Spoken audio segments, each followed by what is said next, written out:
ఈరోజు నువ్వు విశ్వాస జీవితంలో ప్రవహించే నీటిని పోలి ఉంటే నీ గుండెల్లో కల్మషం అనేది ఏది ఉండదు, నిర్మలమైనటువంటి మనసుతో ఉంటావు. ఆమేన్.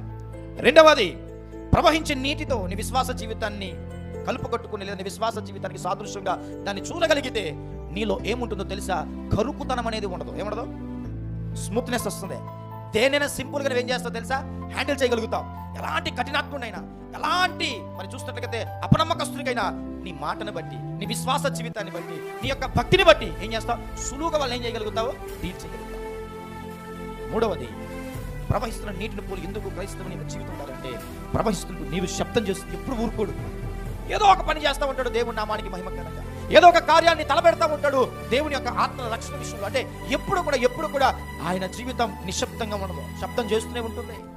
ఒక ప్రార్థన, ఒక సువార్త, ఒక సాక్ష్యమో, ఒక వ్యక్తిని ప్రభు వైపు నడిపించడమో, లేదా ఒక ప్రాంతానికి వెళ్ళి సువార్త ప్రకటించడమో, ఏదో ఒక పనితో తన ఆధ్యాత్మికమైనటువంటి జీవితాన్ని శబ్దముతోనే కనపరుస్తూ ఉంటాడు.